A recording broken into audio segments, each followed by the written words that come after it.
حضرت مفتی تقی عثمانی صاحب جب وفاقی شرعی عدالت کے جج تھے،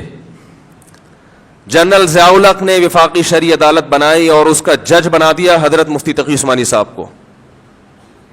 اور اس عدالت کا کام یہ تھا کہ آپ کو ملک میں کوئی بھی قانون ایسا لگتا ہے جو شریعت کے خلاف ہے، کتنا بڑا کام کیا تھا ضیاء الحق نے، آپ دیکھیں تو آپ وفاقی شرعی عدالت میں ایک سادہ پیپر پہ ایک دعویٰ لکھیں کہ سپریم کورٹ نے یہ فیصلہ کیا ہے یا ہائی کورٹ نے یہ فیصلہ کیا ہے اور یہ فیصلہ قرآن و سنت کے خلاف ہے، اور اس پر آپ قرآن و سنت کے دلائل لکھیں، قرآن و سنت سے بھی لکھیں، فقہا سے بھی لکھیں، اور آپ کیس دائر کریں۔ وفاقی شرعی عدالت آپ کا کیس سنے گی، سماعت کرے گی۔ اگر اس کو یہ لگا کہ واقعی یہ خلاف شریعت ہے، وفاقی شرعی عدالت فیصلہ کر کے سپریم کورٹ کو نوٹس بھیجے گی، اس قانون کو 6 مہینے کے اندر اندر بولو بھائی تبدیل کیا جائے۔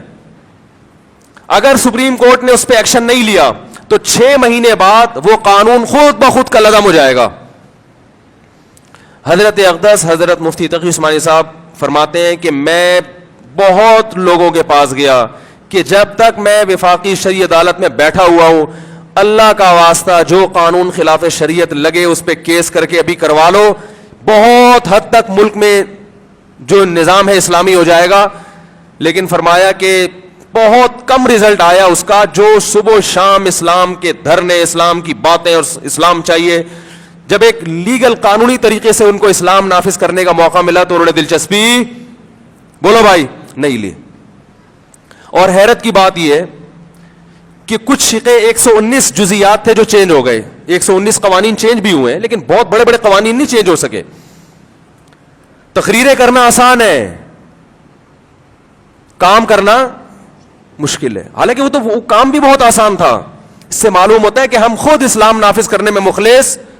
نہیں ہیں۔ بہت سے کام ایسے ہیں جو قانونی طریقے سے ملک میں چینجنگ ہو سکتی ہے،